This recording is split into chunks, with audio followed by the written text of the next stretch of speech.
অন্তর্বর্তী সরকারকে তো আমরা এখন নিরপেক্ষই মনে করছি। এখন বিএনপি কেন মনে করছে না নিরপেক্ষ? আসলে বিএনপির এটা স্পষ্ট করা উচিত। তো আমি বলছি যে নির্বাচনের সময়ে এই অভিযোগগুলা বা এই ধরনের বক্তব্য থাকলে সুস্পষ্টভাবে বলা যেতে পারে যে সরকারের এই জিনিসগুলো আরও পরিবর্তন করা উচিত নিরপেক্ষতার স্বার্থে। তখন এটা সরকার বিবেচনা করবে যে সবার জন্য। তখন আমি বললাম যদি প্রশাসনের বিভিন্ন স্তরে বা সাংবিধানিক পদে যদি বিএনপি পন্থী লোকজন থাকে, সেটাও নিরপেক্ষতা রাখবে কিনা, তাহলে সেটাও বিবেচনা করতে হবে। কিন্তু এখন তো এটা সময় আসে নাই।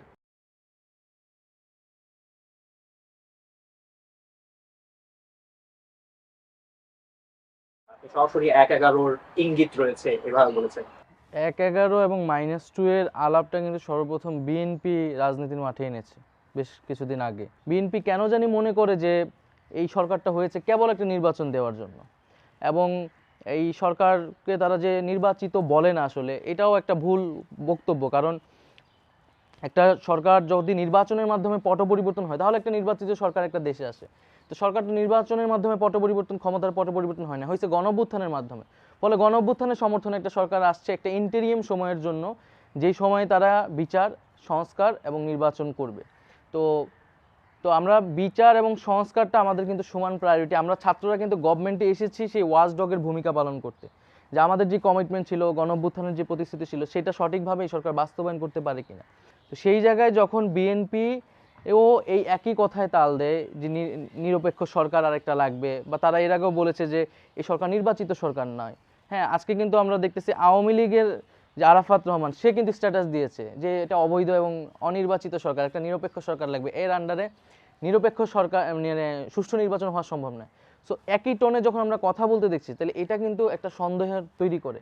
তো সেই জায়গা থেকে আমি বলেছি, আমি মনে করি না যে এটা তারা হয়তো ওই উদ্দেশ্য থেকেই বলেছে, কিন্তু তাদের কথার টোনটা কিন্তু আওয়ামী লীগের সেই টোনের সাথে মিলে যাচ্ছে।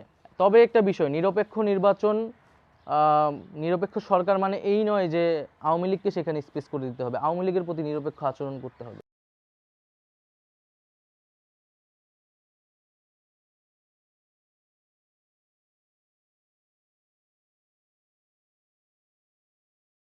আমাদের পুরনো ট্রেডিশনাল ধারায় আমরা দেখতাম যে আওয়ামী লীগ বিএনপি দুইটা প্রধান দল, তাদের মধ্যে নিরপেক্ষতা রাখবে এরকম একটা সরকার হচ্ছে নির্বাচনের সময় প্রত্যাশা করা হতো।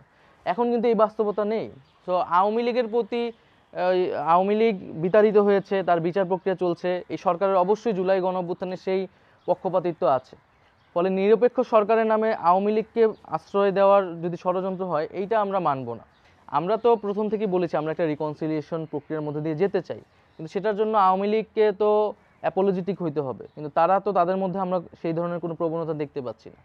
ফলে আমাদের পরিকল্পনা হচ্ছে আওয়ামী লীগের যারা গুম, খুন, আহ, এই হত্যাকাণ্ড, সন্ত্রাস, দুর্নীতি এবং ভোট ডাকাতির সাথে জড়িত, তাদের যথাযথ প্রক্রিয়ায় বিচার হবে।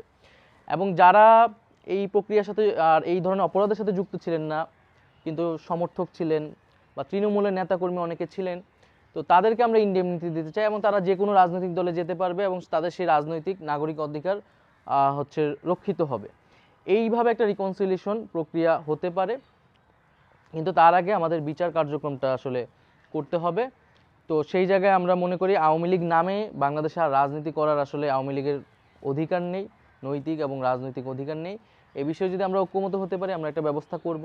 আর নির্বাচনের আগে অবশ্যই বিচার আদালত বা ট্রাইব্যুনাল বা নির্বাচন কমিশন অবশ্যই এই বিষয়ে একটা পদক্ষেপ নেবেন এবং স্পষ্ট বক্তব্য দিবেন। ইলেকশনে অংশগ্রহণ বা রাজনৈতিক দল গঠন, আমি যদি ইলেকশনে বা আমরা যারা ছাত্ররা যদি ইলেকশন বা অন্য যে কোনো উপদেষ্টাও যদি ইলেকশনে অংশগ্রহণ করতে চায়, নিশ্চিতভাবে তিনি আর সরকারে থাকবেন না।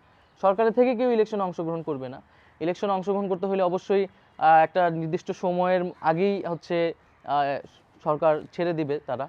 এবং রাজনৈতিক দল গঠনের বিষয়ে হচ্ছে যে আমরা তো যে বাইরের যে রাজনৈতিক দল গঠন ছাত্ররা করতে যাচ্ছে, সেই গঠন প্রক্রিয়ায় আমরা তো প্রত্যক্ষভাবে অংশগ্রহণ করছি না।